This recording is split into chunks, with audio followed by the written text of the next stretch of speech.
உன்கிட்ட extra bills இருந்தா அது எனக்கு கொடுக்கலாமே. நான் அடுத்த லெவலுக்கு போறதுக்கு நீ ஹெல்ப் பண்ணா நான் உனக்கு ரொம்ப நன்றி உள்ளவளா இருப்பேன். கயல்விழி மீண்டும் கேட்க ஹரிஷ் இப்போதும் அவளுக்கு சம்மதமாக பதில் சொல்லவில்லை. ஏனென்றால் கயல்விழி யூனியன் அமைப்பில் இருப்பவள் என்று ஏற்கனவே அவள் சொல்லி ஹரிஷ் கேள்விப்பட்டிருந்தார். அங்கிருப்பவர்கள் தன்னை எதிரியாக நினைப்பதுடன் ஜீவாவையும் தாக்கியதால் அவர்கள் மேல் கோபத்தில் இருந்தான் ஹரிஷ். அதனால்தான் கயல்விழிக்கு உதவி செய்வதற்கு அவன் தயங்கினான். ஒரு நிமிஷம் கயல், நீ யூனியன் அமைப்பை சேர்ந்தவன் எனக்கு ஞாபகம் இருக்கு. நிஜமாவே அவங்க இந்த ட்ரைனிங்கில் சீரியஸாக இருக்காங்களா என்று சந்தேகத்துடன் கேட்ட ஹரிஷின் மனதில் பல்வேறு சிந்தனைகள் ஓடிக்கொண்டு இருக்க சடனாக நிமிர்ந்து உட்கார்ந்தவன், உங்கள் அமைப்போட ஹெட் பேர் ரேணு பிரியாவா? அவங்க தான் அவனோட மென்டரா என்று பல்லை கடித்து கொண்டே கேட்டான். ஹரிஷ் குரலில் தெரிந்த மாற்றத்தை கயல்விழி கவனிக்கவில்லை. வாவ், அவங்க யாருன்னு உனக்கு தெரியுமா ஹரிஷ்? அவங்க யூனியனோட சீனியர் மெம்பர்ஸ்ல அவங்களும் ஒருத்தர். நான் சொல்ற விஷயத்த உன்னால நம்ப கூட முடியாது. உண்மையிலேயே அவங்க கொஞ்சம் வயசானவங்க. இருந்தாலும் அவங்க ஹெர்பல் மெடிசன்லையும் அதுக்கான ட்ரைனிங்லையும் ரொம்ப திறமையானவங்க. அதனால அவங்களோட உண்மையான வயசை விட இளமையா தெரிவாங்க. அவங்களோட கோலே இந்த உலகத்துல நிறைய நல்லது செய்யணுங்கிறது தான். கயல்விழி பேசிக்கொண்டே போக இந்த பக்கம் ஹரிஷின் முகம் கோபத்தில் சிவந்தது. இது ரொம்ப நல்ல விஷயம்தான், பட் இப்போதைக்கு என்கிட்ட பவர்ஃபுல் எதுவும் இல்லை என்று முகத்தை சுருக்கியபடி கோபமாக சொன்னான் ஹரிஷ். இப்போது இந்த விஷயத்தில் யூனியன் அமைப்பின் டைரக்டரான ரேணு பிரியாவும் இன்வால்வ் ஆகியிருப்பதை அறிந்து ஹரிஷுக்கு கோபம் வந்திருந்தது. ரேணு பிரியா தீமை செய்பவர்களை வெறுப்பவர்களாக இருந்தாலும் சரியது தவறது என்று தெரியாத ஒரு முட்டாள் அவள். ராஜேஸ்வரன் குடும்பத்துடன் நெருங்கிய நட்பை கொண்டிருந்த அவளை பற்றி ஹரிஷுக்கு முன்பே தெரியும். அவன் கேள்விப்பட்டவரை அவள் மீது எப்போதுமே அவனுக்கு நல்ல அபிப்பிராயம் இருந்ததில்லை. என்ன நடக்குது ஹரிஷ்? என் மென்டரை பத்தி பேசுறது உன்னை ஏதோ ஒரு வகையில டிஸ்டர்ப் பண்ணதுன்னு நினைக்கிறேன். மறுமுனையில் இருந்த கயல்விழியின் மூளையில் இப்போதுதான் ஒரு வழியாக பல்ப் எரிந்தது. ஆமா, அது ஏன்னு முடிஞ்சா நீயே கண்டுபிடி என்று ஹரிஷ் பட்டென்று போனை வைத்தான். அதற்கு மேல் கயல்விழியிடம் இதை பற்றி பேச அவனுக்கு விருப்பமில்லை. என்னாச்சு ஹரிஷ், யார் ஃபோனில்? ஏன் இவ்வளோ டென்ஷனாக இருக்க? அவனுக்கு பக்கத்தில் உட்கார்ந்திருந்த ஜீவா கேட்க, அந்த ஏசிபி கயல்விழி தான். அவளுக்கு ஒரு பவர் பில் வேணுமா, அதுக்காக என்னை ரொம்ப நாளாக டார்ச்சர் பண்ணிகிட்டு இருக்கா. ஆனால் அது அவளுக்காக கேட்கலையோன்னு எனக்கு சந்தேகமாக இருக்குது. அதான் கொடுக்க முடியாதுன்னு சொல்லிட்டு ஃபோனை கட் பண்ணிட்டேன். பதில் சொன்ன ஹரிஷின் குரலில் எரிச்சல் வெளிப்படையாக தெரிந்தது. அவளுக்காக கேட்கலனா அவள் வேற யாருக்காக? அந்த போஸ்க்காகவா? ஜீவா குழப்பத்துடன் கேட்க, அவனுக்கு அறிந்த கூட பரவாயில்லையே, கயல்விழி ரொம்ப வருஷமாக யூனியன் அமைப்பில் இருக்கா. ஸோ எனக்கு என்னமோ அவளோட டைரக்டர் ரேணு பிரியாவுக்காக கேட்குறாளோன்னு தோணுது. ஹரிஷ் சொல்ல, என்ன என்று அதிர்ச்சி அடைந்தான் ஜீவா. அவர்களை அடித்தது யூனியன் அமைப்பைச் சேர்ந்த பெண்தான் என்று ஹரிஷ் விசாரித்து தெரிந்து கொண்டான். ராஜேஸ்வரன் சொன்னதை அப்படியே நம்பிய ரேணு பிரியா அவனுடைய பேரன் எங்கிருந்தாலும் அவனுக்கு கடுமையான தண்டனை கொடுக்க வேண்டும் என்று தன்னுடைய ஆட்களிடம் சொல்லிக்கொண்டே இருந்தாள். அந்த பெண் யாமினி அவர்களை தாக்கியதற்கு அதுவும் ஒரு முக்கிய காரணம். இதெல்லாமே ஹரிஷுக்கு தெரிய வர அவன் இன்னும் அதிகமாக அவர்களை வெறுத்தான். ஹரிஷ் சொன்னதை கேட்ட ஜீவா, என்ன கயல்விழி போய் அந்த ரேணு பிரியா கிட்டியா ட்ரைனிங் எடுத்துக்கிறா என்று ஆவேசமாக கேட்க ஹரிஷ் ஆமாம் என்று தலையாட்டினான். உனக்கு அவ்வளோ சந்தேகம் இருந்தா நீ அந்த டேப்லெட்டை கொடுக்காத, ஜீவா வேகமாக சொன்னான். அவர்களுக்கு அவ்வளவு பவர்ஃபுல்லான மாத்திரையை கொடுப்பதால் என்ன நடக்கும் என்று அவனுக்கு தெரியும். ஆமாம், அதனால தான் நான் கொடுக்க முடியாதுன்னு சொல்லிட்டேன் என்று ஹரிஷ் ஜீவாவிற்கு பதில் சொல்லி கொண்டிருக்கும் போதே ஹரிஷின் ஃபோன் மீண்டும் அடித்தது. என்ன திரும்ப அவ தான் கூப்பிட்றாளா? என்கிட்ட கொடு நண்பா, நான் பேசுகிறேன். ஜீவா கைகளை நீட்ட மறுத்து தலையசைத்த ஹரிஷ், இது சந்தனாடா என்றான். ஃபோனை எடுத்து காதில் வைத்தவன், ஹலோ சொல்லு சந்தனா. மறுமுனையில், நீ எங்க இருக்க ஹரி? ஊர்ல இருந்து திரும்பி வந்துட்டியா? உன்னால இப்ப உடனே வீட்டுக்கு வர முடியுமா என்று கேட்டாள் சந்தனா. அவளுடைய குரலில் கவலை தெரிய ரொம்பவே பதட்டத்துடன் பேசினாள். அதை கேட்ட ஹரிஷ், என்னாச்சு சந்தனா? நான் இப்போ ஜீவா வீட்டில் தான் இருக்கேன், உடனே கிளம்பி வரேன் சொல்லிவிட்டு ஃபோனை வைத்தவன் அவசரமாக அங்கிருந்து கிளம்பினான். ஜீவா, அங்கே வீட்டில் ஏதோ பிரச்சனை போல, நான் உடனே கிளம்பணும் என்று பரபரப்பாக பேச, நானும் கூட வரட்டுமா என்று அக்கறையுடன் கேட்டான் ஜீவா. இல்லை ஜீவா, நீ ஏன் இப்போ தான் பெரிய கண்டத்திலிருந்து தப்பிச்சு பொழைச்சி வந்திருக்க, நீ ரெஸ்டடு, நான் போய் பார்க்குறேன் என்ற ஹரிஷ் அவர்கள் என்ன சொல்கிறார்கள் என்று கேட்கக்கூட நேரம் இல்லாமல் ஓடினான். ஓகே ஹரிஷ், பார்த்துப்போ, ஏதாவது ஹெல்ப் வேணும்னா கண்டிப்பாக கால் பண்ணு, ஜீவா கத்தி சொல்ல ஹரிஷ் அதற்கு முன்பே காரில் ஏறி இருந்தான். ஜெட் வேகத்தில் காரை ஓட்டியவன் அடுத்த 20 நிமிஷத்தில் தன்னுடைய ஃப்ளாட்டை வந்தடைந்திருந்தான்.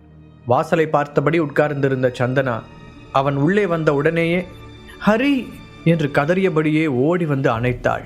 அவள் அழுவதை பார்த்து திகைத்தவன், என்னாச்சு சந்தனா, எதுக்காக இப்படி அழுவுற யாராவது உன்னை தொந்தரவு பண்ணாங்களா? என்ன நடந்துச்சுன்னு என்கிட்ட சொல்லு, எதுவாக இருந்தாலும் பார்த்துக்கிறேன். மெதுவாக அவளுடைய முதுகில் தட்டி கொடுத்தபடி தைரியம் சொன்னான் ஹரிஷ். எனக்கு ஒன்றும் இல்லை, அம்மா தான் ஏதோ தீ விபத்தில் மாட்டிக்கிட்டாங்களாம். எனக்கு இப்போ தான் ஒரு ஃபோன் வந்துச்சு, அதில் அவங்க கவர்மெண்ட் ஹாஸ்பிட்டலில் இருக்கிறதா சொன்னாங்க. எனக்கு அதை கேட்டதும் என்ன பண்ணுறதுன்னு தெரியல, ரொம்ப பதட்டமாக இருக்குது. அவங்களுக்கு ஒன்றும் இருக்காதுல்ல ஹரி? சந்தனா அழுது கொண்டே விஷயத்தை சொல்ல, அழாத சந்தனா, இது உனக்கு அவ்வளோ ஈஸியான விஷயம் இல்லைன்னு எனக்கு தெரியும். நம்ம ஃபர்ஸ்ட் ஹாஸ்பிட்டலுக்கு போய் அவங்களுக்கு என்ன ஆச்சுன்னு பார்ப்போம் என்று அவளை சமாதானப்படுத்தினான் ஹரிஷ். அவள் அழுவதை பார்க்க அவனுக்கு ரொம்பவே கஷ்டமாக இருந்தது. அவனுக்கு திலகா மீது பெரிய பாசமெல்லாம் இல்லை. அவர் எப்போதும் அவன் மீது வெறுப்பை மட்டுமே காட்டிக் கொண்டிருந்தார். இருந்தாலும் அவர் சந்தனாவின் அம்மா, என்ன செய்தாலும் அதை மாற்ற முடியாது. ஹரிஷ் சந்தனாவை அழைத்து கொண்டு ஹாஸ்பிட்டலுக்கு சென்றான். போகும் வழி முழுவதும் சந்தனா அழுது கொண்டே வர அவளை எப்படி சமாதானப்படுத்துவதென்று தெரியாமல் தவித்தான் ஹரிஷ். அங்கு ஐசியூவை சுற்றி ஒரே கூட்டமாக இருக்க, எங்கு பார்த்தாலும் கூச்சலும் கதறலுமாக அந்த இடமே கலவரமாக இருந்தது. எங்கு பார்த்தாலும் ரத்தம் சிந்தியிருக்க, ஹாஸ்பிட்டல் எம்ப்ளாயீஸ் மக்களை அமைதிப்படுத்த முயற்சித்துக் கொண்டிருந்தார்கள். இன்னொரு பக்கம் டாக்டர்களும் நர்ஸுகளும் பரபரப்பாக ஓடிக்கொண்டிருக்க, பாதிக்கப்பட்டவர்களுக்கு சிகிச்சை நடந்து கொண்டிருந்தது. ஹரி, அம்மா இங்கே தான் இருப்பாங்கன்னு நினைக்கிறியா? அந்த கூட்டத்தில் தன் அம்மாவை தேடிக்கொண்டே ஹரிஷிடம் கேட்டாள் சந்தனா. உனக்கு ஃபோனில் இன்ஃபார்ம் பண்ணவங்க இங்கே இருக்கிறதா தானே சொன்னாங்க? அப்போ கண்டிப்பாக இருப்பாங்க, நம்புவோம். சந்தனாவிற்கு பதில் சொல்லிக்கொண்டே அந்த ரூமை கண்களால் ஸ்கேன் செய்த ஹரிஷ் திடீரென சந்தனாவின் கைகளை பிடித்தான். என் கூட வா சந்தனா, நான் உன் அம்மாவை கண்டுபிடிச்சிட்டேன் சொன்ன ஹரிஷ் அவளை திலகா இருந்த இடத்திற்கு கூட்டிச் சென்றான். அங்கே திலகா ஒரு மூலையில் அமர்ந்திருந்தார். அவருடைய புடவை அங்கங்கு கிழிந்திருக்க, முகத்திலும் லேசாக ரத்தம் தெரித்திருந்தது. நல்ல வேளையாக அவருக்கு காயம் எதுவும் இல்லை, ஆனால் ரொம்ப பயந்து போயிருந்தார். அந்த நிலைமையில் அவரை பார்த்ததும் ஹரிஷுக்கே ஒரு மாதிரி ஆகிவிட்டது. என்னதான் அவர் மீது பெரிய அட்டாச்மெண்ட் இல்லை என்றாலும் ஏனென்று தெரியவில்லை, திலகாவிற்காக அவருடைய மனது வருத்தப்பட்டது. அம்மா, எப்படி இருக்கீங்க? திலகாவை பார்த்ததும் ஹரிஷின் கையை விட்டுவிட்டு வேகமாக ஓடிய சந்தனா அவரை கட்டி பிடித்தாள். ஆனால் அதை கூட உணராமல் திக் பிரம்மை பிடித்தது போல் அமர்ந்திருந்தார் திலகா. அப்போது திடீரென்று யாரோ ஹரிஷின் தோளை தொட திரும்பியவன் அங்கு கயல்விழி நிற்பதை பார்த்தான். ஹரிஷ், நீ இங்கே என்ன பண்ணுற? யாருக்கும் எந்த பிரச்சனையும் இல்லைல்ல என்றவள் அவன் பதில் சொல்வதற்கு முன்பாகவே, ஆமாம், ஃபோன்லேயே அப்படி பேசினேன், என் மென்டாருக்கு உனக்கு என்ன பிரச்சனை என்று கேட்டாள்.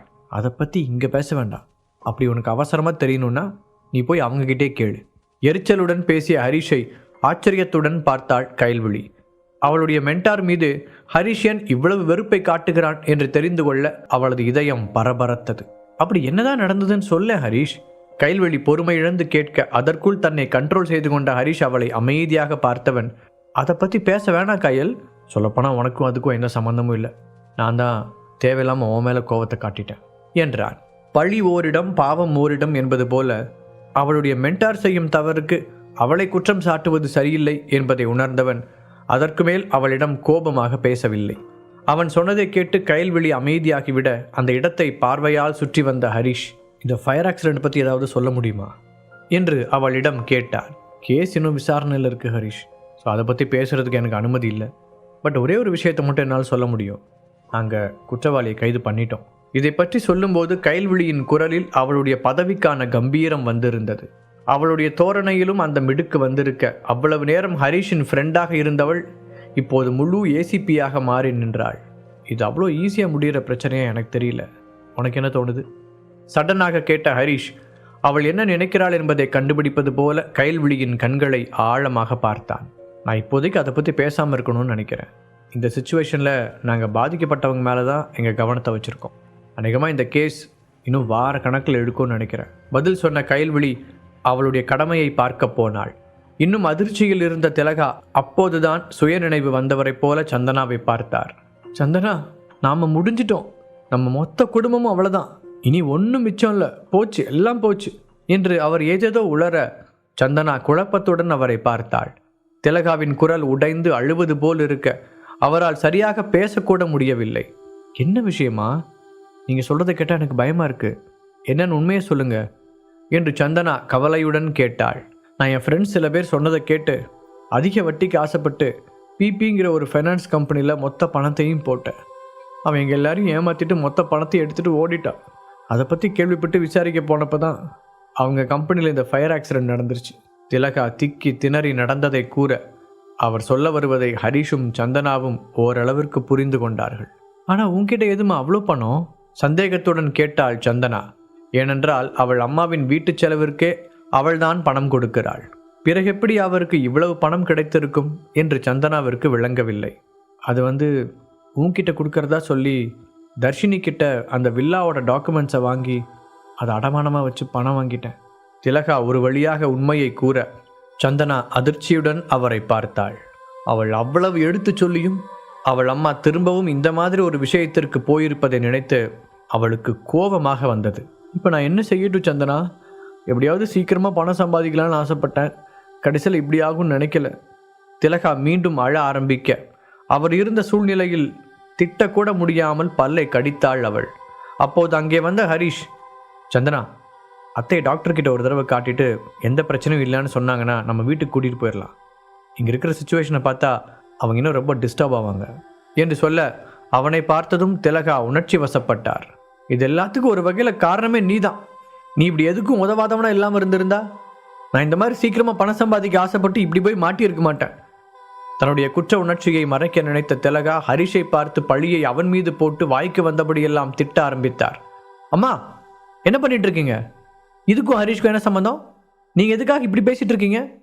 சந்தனா ஆதங்கத்துடன் தன் அம்மாவை கேட்டாள். திலகா கத்தி பேசியதில் அங்கிருந்த கூட்டத்தின் கவனம் அவர்கள் பக்கம் திரும்பியது. எல்லோரும் ஹரிஷை வித்தியாசமாக பார்ப்பது சந்தனாவிற்கு ஒரு மாதிரி சங்கடத்தை கொடுத்தது. கூடவே எல்லா தவறுகளையும் செய்துவிட்டு இப்போது கூட தன் கணவனை காரணம் காட்டும் அம்மாவை நினைத்து அவளுக்கு ஆத்திரமாக வந்தது.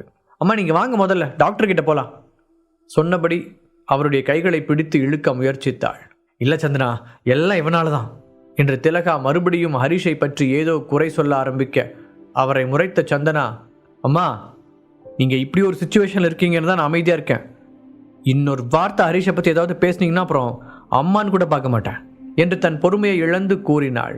அப்போது ஹாஸ்பிட்டலுக்கு வந்த திலகாவின் தோழி நேராக அவரிடம் வந்து, திலகா, அந்த பிபி ஃபைனான்ஸில் போட்ட பணம்லாம் திரும்ப வரும்னு நினைக்காத. அந்த கட்டடத்தில் நடந்த தீ விபத்துக்கு கூட கம்பெனியோட ஓனர் அந்த பிரதீப் தான் காரணமாக இருப்பானோன்னு நாங்களாம் சந்தேகப்படுறோம் என்றார். இந்த தோழிதான் கொஞ்ச நாளைக்கு முன்னால் ஹாஸ்பிட்டலில் வைத்து திலகாவை உடனடியாக பணம் கொடுக்க சொல்லி வற்புறுத்தியது. இப்போது அவரும் அதிக வட்டிக்கு ஆசைப்பட்டு திலகாவை விடவே 4-5 மடங்கு அதிகமான அமௌண்ட்டை அந்த ஃபைனான்ஸ் கம்பெனியில் போட்டு இருந்தார். சடனாக குரலை தனித்த அந்த திலகாவின் தோழி, அப்புறம் உனக்கு நியூஸ் தெரியுமா? பிபி ஃபைனான்ஸ் கம்பெனியோட ஓனர் பிரதீப் அந்த நீரஜ் ரவிச்சந்திரனோட கூட்டு சேர்ந்துருக்கானா. நீரஜ் இதுக்குள்ளே இருக்கான்னா நம்மளால் எதுவுமே பண்ண முடியாது. இனி நம்மளோட பணத்தை பற்றி மறந்துட வேண்டியது தான் என்று கூற, நீரஜ் ரவிச்சந்திரனா? கேட்ட திலகா அப்படியே நொடிந்து போய் உட்கார்ந்தார். சென்னையை பொறுத்தவரை நீரஜ் ஒரு பெரிய ரவுடி, டான் என்றே சொல்லலாம். அவனை எதிர்த்து நிற்க இங்கே யாருக்கும் தைரியம் இருக்காது. அதே நேரம் திலகாவின் தோழி பேசி கொண்டிருப்பதை கேட்ட ஹரிஷ் நீரஜின் பெயரை கேட்டதும் நிமிர்ந்து பார்த்தான். அந்த ஃபயர் ஆக்சிடென்ட்டை பற்றி கைல்விழி ஏன் பேச விரும்பவில்லை என்பது அப்போதுதான் அவனுக்கு புரிந்தது. நீரஜ் தீபக்கின் தம்பி. தீபக்கிற்கு இருக்கும் செல்வாக்கை நினைத்துதான் அவள் யோசித்திருக்கிறாள் என்பதை உணர்ந்து கொண்டான். திலகாவின் அதிர்ச்சியை பார்த்த அவருடைய தோழி, ஆமாம், இப்போ அந்த பணத்துக்காக நம்ம உயிரை இழக்க முடியாது, இந்த பிரச்சனை இதோட விடுறதான் சரியாக வரும் என்று அட்வைஸ் செய்ய, இல்லை அப்படிலாம் விட முடியாது, எங்களோட மொத்த பணம் அதில் தான் இருக்கு. திலகா வெறி பிடித்தது போல கத்தினார். சரி, அது என்ன பண்ண முடியும் கேட்ட அவருடைய தோழி ஹரிஷை பார்த்து, ஓ மருமகனால் அந்த பணத்தை வாங்கி தர முடியுமா என்று கேட்டார். சில நாட்களுக்கு முன்னால் ஹாஸ்பிட்டலில் நடந்த அந்த விஷயம் அவரின் மனதில் ஆழ பதிந்திருந்தது. இப்போதெல்லாம் ஸ்ரீதர் அவரிடம் சரியாக பேசுவது கூட இல்லை.